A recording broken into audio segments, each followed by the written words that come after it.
All right, so yesterday we talked about perspectives and how you can look at a different perspective in a story.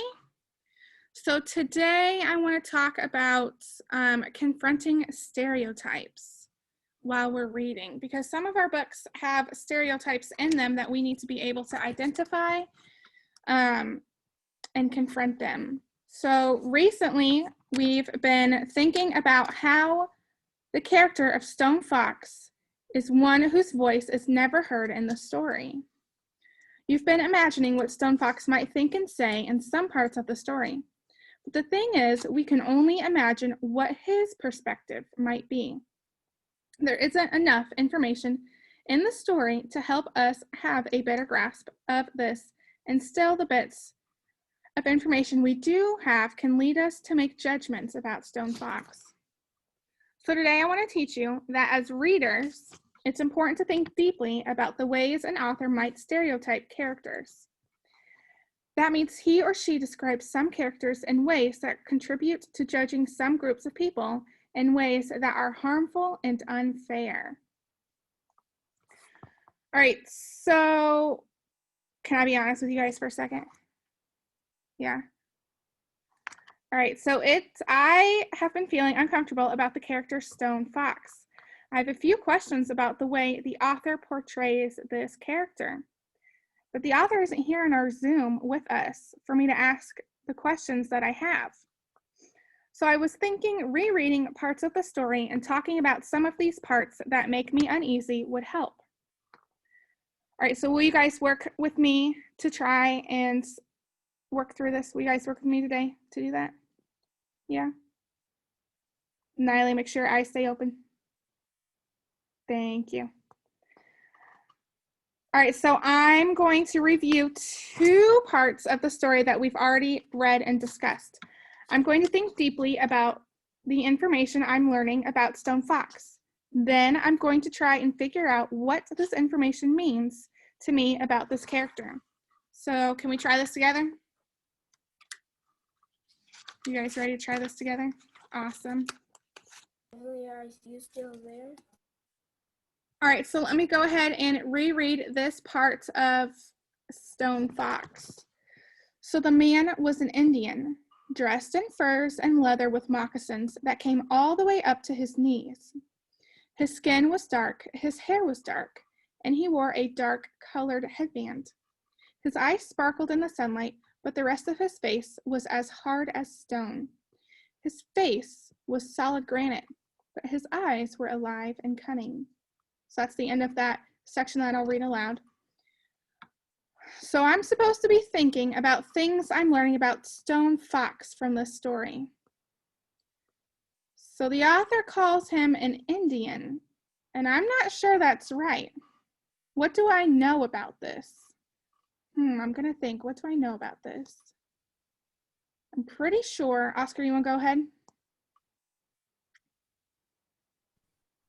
That some people call them Indians, but that's not their actual name. Yeah. They're called Native Americans. Exactly. Yeah, they're called Native Americans, and it's better to say that because they're native to America. Okay, so I'm not sure of the exact tribe or nation that Stone Fox is in, so I'm just going to call him a Native American. But if I knew what tribe or nation he was in, I would say that instead. So I wonder where I can find out more about that. But let's go ahead and keep going. All right, another thing I learn is about this character is dressed. I'm not so sure about this, but I've heard of moccasins that come up to your knees. I don't know about you, but I kind of like to see what those moccasins look like. They sound warm. All right. So it also says that his face was... What did you just say? I couldn't hear you. I said the author told us that his moccasins came all the way up to his knees, and I'm wondering what those look like. And then, so it also, the book says how his face was as hard as stone. That makes me think he really doesn't show or have feelings like happiness or sadness. Is this why the author names this character Stone Fox? And what do I know about a fox? I think the word sneaky is one that represents a fox in some of the fables I've read. And who can remember, what did it say about Stone Fox's eyes? What were his eyes like? Does anyone remember? He tricked little Willie to stop, and then he just went forward. That's pretty sneaky. Yeah, you think that's pretty sneaky? All right, so remember the text said his eyes were alive and cunning. So now I'm going to put all this information that I've gathered from that little part of the read aloud to think about what this means to me. Okay, so I think that the author uses the word Indian to represent not just Stone Fox, but an entire group of people, anyone who looks like this character.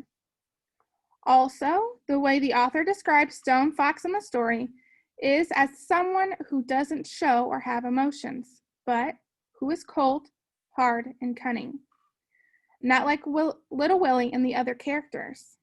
And because he is called Stone Fox, he is portrayed as a sneaky character who can't be trusted. All right, do you guys see what I did? I thought deeply about the information I learn about Stone Fox by first asking myself, what information is provided?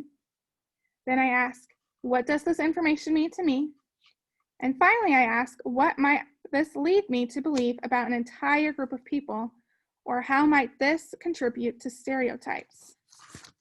All right, so do you guys see how I read that one read aloud and broke it down so I could better understand what the author was saying and what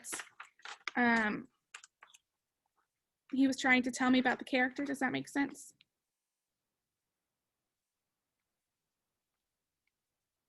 All right, give me a thumbs up if you see that I recognize that the author was giving me a stereotype. Awesome. I see Niley some, Kamai's them. Paxton and Deshae's them, gave them. All right, awesome. So when you guys are reading today, if you choose to read a book, I want you to consider this to go ahead. Anytime you read a story, you can ask the decisions the authors make to portray characters and seek out other stories that provide a different perspective. All right, so while you're reading today and in the future, I want you guys to make sure that you are questioning the author and making sure you're identifying those stereotypes, okay? Awesome. Do you want me to show you what your independent work is today?